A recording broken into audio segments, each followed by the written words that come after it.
বিৰল দৃশ্যৰ সাক্ষী হ'ল অসমবাসী। আকাশত ওলাইছে এক আচৰিত দৃশ্য। সূৰ্যৰ চাৰিওকাষে দেখা গৈছে এক বিশেষ ৰশ্মি। গোলকগঞ্জৰ আকাশত দেখিব পোৱা গৈছে এই বিৰল দৃশ্য, আৰু এই বিৰল দৃশ্যক লৈ এতিয়া কৌতূহল সৃষ্টি হৈছে সৰ্বত্ৰে। এই বিষয় সন্দৰ্ভত জনাই যাম সবিশেষ। বিৰল দৃশ্যৰ সাক্ষী হ'ল অসমবাসী। আকাশত দেখিব পোৱা গৈছে এক আচৰিত দৃশ্য। সূৰ্যৰ চাৰিওকাষে দেখা পোৱা গৈছে এক বিশেষ ৰশ্মি। গোলকগঞ্জৰ আকাশত দেখা পোৱা গৈছে এই বিৰল দৃশ্য। সূৰ্যৰ ৰশ্মিৰ লগতে বৰ্তমান দৃশ্যমান হৈছে ৰামধেনু। বিশেষ ৰশ্মিক লৈ এতিয়া কৌতূহল বাঢ়িছে সাধাৰণ ৰাইজৰ মাজত। আৰু আমি যিহেতু জনাইছোঁ যে ইতিমধ্যে অসমবাসী বৰ্তমান সময়ত এক বিৰল দৃশ্যৰ সাক্ষী হোৱা বৰ্তমান সময়ত দেখিবলৈ পোৱা গৈছে। আৰু বিশেষকৈ গোলকগঞ্জবাসী যি আছে, গোলকগঞ্জবাসীয়ে ইতিমধ্যে এই বিৰল দৃশ্যৰ সাক্ষী হৈছে বৰ্তমান সময়ত। আৰু আকাশত ওলাইছে এবিধ বিশেষ ৰশ্মি, আৰু যি বিশেষ ৰশ্মিক লৈ এতিয়া উদ্বিগ্নতা বাঢ়িছে সকলোৰে মাজত। আৰু ইতিমধ্যে সকলোৰে মনত প্ৰশ্ন উত্থাপন হোৱা দেখিবলৈ পোৱা গৈছে। আৰু ইতিমধ্যে আজি পুৱাৰ ভাগৰ পৰা যিহেতু ৰাজ্যৰ বিভিন্ন প্ৰান্তত বতৰে কিছু গোমা হৈ থকা দেখিবলৈ পোৱা গৈছে। আৰু বতৰ গোমা হৈ থকা পৰিপ্ৰেক্ষিতত কিছু পৰিমাণে সূৰ্যৰ ৰশ্মি ওলোৱা দেখিবলৈ পোৱা গৈছে। আৰু সেই সূৰ্যৰ ৰশ্মিৰ সমান্তৰালকৈ সূৰ্যক আগুৰি ধৰিছে এটি বিশেষ ৰশ্মিয়ে, অৰ্থাৎ সূৰ্য ওলোৱা যিহেতু দেখিবলৈ পোৱা গৈছে কিছু সময় পূৰ্বে। আৰু সূৰ্যৰ চাৰিওকাষে এতিয়া এক বিশেষ বৃত্তাকাৰৰ এটা ৰশ্মিটো কেনেকুৱা ধৰণৰ আৰু সূৰ্যৰ চাৰিওকাষে সেই বৃত্তাকাৰ ৰশ্মিটোৱে বৰ্তমান সময়ত আগুৰি ধৰা দেখিবলৈ পোৱা গৈছে। আৰু গোলকগঞ্জৰ আকাশত দেখিব পোৱা গৈছে এই বিৰল দৃশ্য। আৰু এই বিৰল দৃশ্য চাবলৈ এতিয়া সকলো ঘৰৰ পৰা বাহিৰলৈ ওলাই অহা দেখিবলৈ পোৱা গৈছে। আৰু এই বিৰল দৃশ্যটো ইতিমধ্যে সকলোৱে বিভিন্ন ধৰণৰ মাধ্যমেদি নিজৰ কেমেৰাত বন্দী কৰিছে। কোনো লোকে ঘৰৰ বাহিৰলৈ ওলাই আহিছে এই বিৰল দৃশ্য উপভোগ কৰিবলৈ।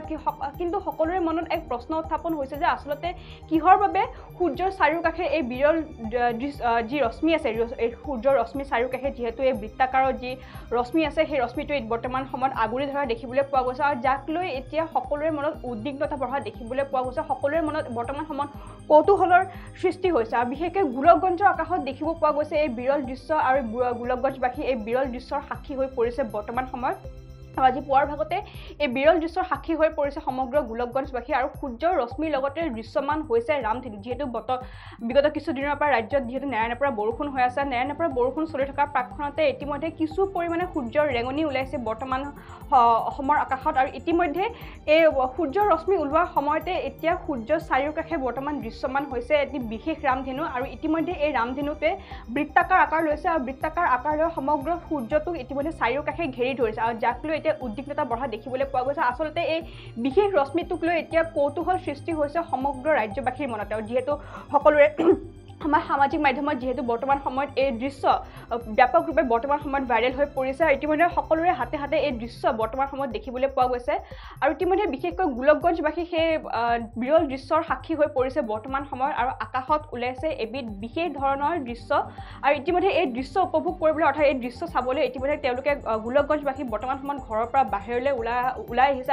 আৰু ইতিমধ্যে বিভিন্নজনে ইতিমধ্যে নিজৰ মোবাইলৰ কেমেৰাটো ইতিমধ্যে এই বিশেষ দৃশ্যক বন্দী কৰি তুলিছে। আৰু ইতিমধ্যে সকলোৰে মনত উদ্বিগ্নতা বঢ়া দেখিবলৈ পোৱা গৈছে আচলতে এই বিশেষ ৰশ্মিটো কিহৰ কাৰণে ওলোৱা হৈছে, কিহৰ কাৰণে ওলাইছে। আৰু ইতিমধ্যে আমি যিটো জনাইছোঁ গোলকগঞ্জৰ আকাশত আজি পুৱাৰ ভাগত এই বিশেষ দৃশ্য দেখিবলৈ পোৱা গৈছিলে। আৰু ইয়াৰ পিছতে এতিয়া উদ্বিগ্নতা বাঢ়িছে, সকলোৰে মনত প্ৰশ্ন উত্থাপন হৈছে আচলতে কিহৰ ভিত্তিত, কিহৰ কাৰণে এই সূৰ্যৰ চাৰিওকাষে বৰ্তমান সময়ত এই বিশেষ ৰশ্মিটোৱে বৰ্তমান সময়ত আগুৰি ধৰিছে। আৰু আমি যদি ভিজুৱেলছৰ জৰিয়তে দেখুৱাই আছোঁ যে বৃত্তাকাৰ আকাৰ লৈ বৰ্তমান সময়ত সেই সূৰ্যৰ ৰশ্মিটোক বৰ্তমান সময়ত ৰামধেনুটোৱে ঘেৰি ধৰা দেখিবলৈ পোৱা গৈছে। আৰু গোলকগঞ্জৰ আকাশত দেখিবলৈ পোৱা গৈছে এই বিৰল দৃশ্য। আৰু গোলকগঞ্জবাসী বৰ্তমান সময়ত সাক্ষী হৈ পৰিছে এই বৃহৎ মহাজাগতিক পৰিঘটনাৰ এই বৰ্তমান সময়ত এই বিৰল দৃশ্য যি বৰ্তমান অসমৰ আকাশত দেখিবলৈ পোৱা গৈছে। বিশেষকৈ কৰিমগঞ্জৰ আকাশত যিহেতু এই বিৰল দৃশ্য দেখিবলৈ পোৱা গৈছে। আৰু সূৰ্যৰ ৰশ্মিৰ লগতে দৃশ্যমান হৈছে একেলগে ৰামধেনু বৰ্তমান সময়ত একেলগে দৃশ্যমান হোৱা দেখিবলৈ পোৱা গৈছে। আৰু ইয়াক লৈ এতিয়া সকলোৰে মনত প্ৰশ্ন উত্থাপন হৈছে আচলতে কিহৰ কাৰণে এই সূৰ্যৰ ৰশ্মি যি দেখিবলৈ পোৱা গৈছে গোলকগঞ্জৰ গোলকগঞ্জৰ আকাশত আচলতে কিহৰ বাবে এই ৰশ্মি দেখিবলৈ পোৱা গৈছে তাক লৈ এতিয়া সকলোৰে মনত প্ৰশ্ন উত্থাপন হোৱা দেখিবলৈ পোৱা গৈছে আৰু আমি পুনৰ জনাইছোঁ যে বিৰল দৃশ্যই বৰ্তমান সময়ত সাক্ষী হৈ পৰিছে সমগ্ৰ অসমবাসী আৰু যিহেতু আমি জনাইছোঁ যে গোলকগঞ্জৰ আকাশত এক বিশেষ দৃশ্য প্ৰতীয়মান হৈছে বৰ্তমান সময়ত আৰু সূৰ্যৰ ৰশ্মিৰ লগতে দৃশ্যমান হৈছে একেলগে ৰামধেনু আৰু ইতিমধ্যে সকলোৰে মোবাইলত সামাজিক মাধ্যমত বৰ্তমান এই বিশেষ দৃশ্যটো বৰ্তমান সময়ত ভাইৰেল হৈ পৰিছে কিন্তু বিশেষকৈ এই ৰশ্মিবিধক লৈ অৰ্থাৎ যি ৰশ্মিয়ে বৰ্তমান সময়ত সূৰ্যৰ চাৰিওকাষে বৃত্তাকাৰ আকাৰ লৈ ঘেৰি ধৰা দেখিবলৈ পোৱা গৈছে সেই বিশেষ ৰশ্মিটোক লৈ এতিয়া উদ্বিগ্নতাৰ লগতে কৌতূহলৰ সৃষ্টি হৈছে সাধাৰণ ৰাইজৰ মনত